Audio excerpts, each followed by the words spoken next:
अस्सलाम वालेकुम and welcome to another video. आप तमाम लोगों का बहुत बहुत शुक्रिया जिन्होंने मुझे सपोर्ट किया, मेरी वीडियोस को देख रहे हैं, लाइक कर रहे हैं। आप लोगों का थैंक यू, शुक्रिया। और मुझे इसी तरह सपोर्ट करते रहें। इसी तरह मैं चाहती हूँ कि मैं कामयाबी की तरफ बढ़ती रहूँ। आज की वीडियो में मैं आपके साथ शेयर करने वाली हूँ अपनी इफ्तार रूटीन।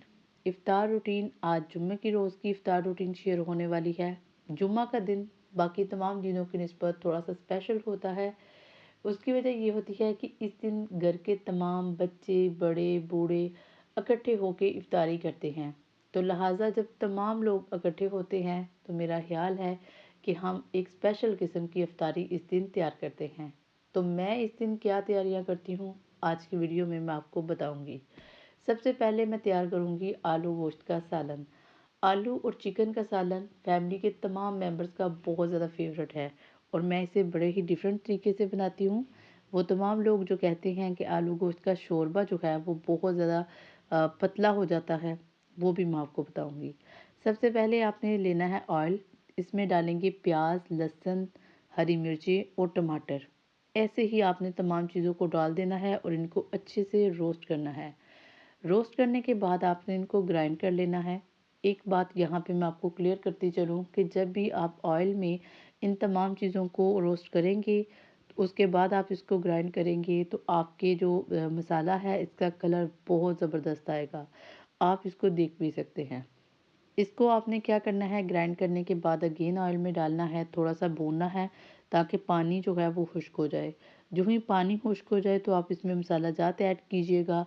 जौन से भी मसाला जात आप इस्तेमाल करते हैं या करना चाहते हैं तो वो डालें। मैं इसमें हल्दी, खुश्क धनिया, ज़ीरा, नमक, पाउडर लाल मिर्च और दरदरा मिर्च तमाम चीज़ें थोड़ी थोड़ी जो है वो ऐड करती हूँ। उसकी रीज़न ये है कि चूँकि रमज़ान है तो मेरा ख़्याल है कि मिर्च मसाले कम खाने चाहिए, तो कम ऐड करें ताकि आपकी सेहत भी अच्छी रहे। तमाम चीज़ों को अच्छे से भूनना है आपने ताकि किसी का फ्लेवर कच्चा ना रहे। जब यहाँ पे आप मसाले को भूनेंगे तो साथ ही साथ आपने इसके अंदर चिकन भी ऐड कर देना है और चिकन को जब आप ऐड करेंगे तो आपने इसको कवर कर देना है। कवर इसलिए करना है कि गोश्त जो है वो अच्छे से पक जाए। जब गोश्त अच्छे से पक जाएगा तो फिर आप इसको भूनें और जब भूनेंगे तो साथ ही चिकन भी डाल दें। इससे टाइम की भी बचत होती है कि आप चिकन और आलू को इकट्ठा भून लें और उसके बाद पानी डाल के इसको पकने के लिए छोड़ दें। एक तरफ जब आप इसको छोड़ देते हैं तो दूसरी तरफ आप जो है वो दूसरी रेसिपी को स्टार्ट कर ले। अच्छा, मैंने ना टारगेट बनाया होता है कि मैंने 3 बजे से 6 बजे तक अपनी तमाम अफ्तारी को कंप्लीट करना है। 3 बजे से 4 बजे तक मैंने सालन को रेडी करना है और बाकी चीज़ों की कटिंग करनी है और 4 बजे से 6 बजे तक मैंने ईच टू एवरीथिंग खाना रेडी करना है और दस्तरखान तक जितना भी मैंने काम करना है वो मैंने तमाम की चीज़ें रेडी करनी है। और इन 2 घंटों में भी मैंने 20 मिनट बचा के रखने हैं कि इफ्तारी से पहले दुआ मांगनी है। साथ ही साथ जी मैं चिकन वाले चावल बनाऊंगी, पुलाव बनाऊंगी सॉरी। तो पुलाव जो है वो वाइट पुलाव मैं आपके साथ शेयर करने वाली हूँ। तो ये देखिए अल्हम्दुलिल्लाह आधे घंटे में मेरे ख्याल से मैंने इनको पका लिया है और आप देख सकते हैं तमाम दाना दाना जो है चावलों का अलग-अलग है। इसका जायका बड़ा कमाल का है। आपने अगर मुकम्मल वीडियो देखनी है, इसकी रेसिपी देखनी है तो जल्द मैं आपके साथ शेयर करूँगी। इसके बाद हम तैयार करेंगे दही बल्लों की रेसिपी। ये वो रेसिपी है जो डेली बनती है और डेली मैं आपके साथ शेयर करती हूँ और बहुत सारे लोग जो हैं वो ये भी कहेंगे कि आप एक दिन बाद यही डिशेज़ तैयार रेडी करती हैं। तो उसकी वजह ये है कि जब फैमिली मेम्बर्स यही खाते हैं तो मेरा ख़्याल है मैं यही रेडी करूँगी। तो हमारे घरों में एक्चुअली में वो ब्रेड पकौड़ास या ब्रेड ये चीज़ें जो हैं वो बहुत कम खाई जाती हैं, ठीक है? तो इसलिए मैं वो कम ऐड करती हूँ। तो यही चीज़ें बनती हैं तो ज़ाहिर बात है मैं आपके साथ यही शेयर करूँगी।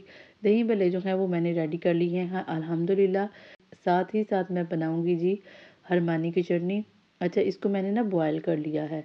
आप इसको जब भी बनाएँ इसको पहले भिगो के रख देना है, उसके बाद इसको बॉयल कर लें, ठीक है? 10-15 मिनट में ये आपकी चटनी जो है वो रेडी हो जाती है। कलर आप देख लीजिए, इसका बड़ा ज़बरदस्त कलर है, ठीक है?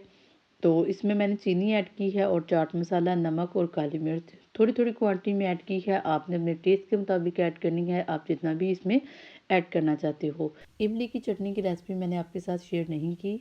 इससे पहले मैं आपके साथ एक वीडियो शेयर कर चुकी हूँ जिसमें मैं आपको बता चुकी हूँ कि मैं कैसे इसको प्रिपेयर करती हूँ। अगर आपने देखनी है तो आपने वो जाके वीडियो देख लेनी है। इसके बाद हम तैयार करेंगे पकौड़ों का मसाला।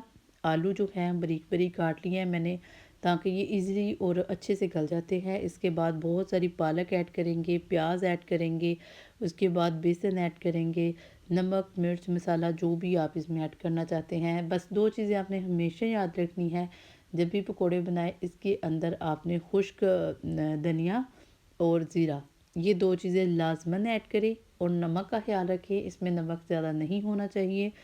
अच्छा, पानी का भी यहाँ पे क्वांटिटी आपने हमेशा अच्छे से डालनी है। पहले इनको अच्छे से हाथों के साथ मसल लें और उसके बाद आप पानी डालें। जितना पानी की ज़रूरत है, ज़्यादा पानी डालेंगे तो पकौड़े अच्छे नहीं बनेंगे।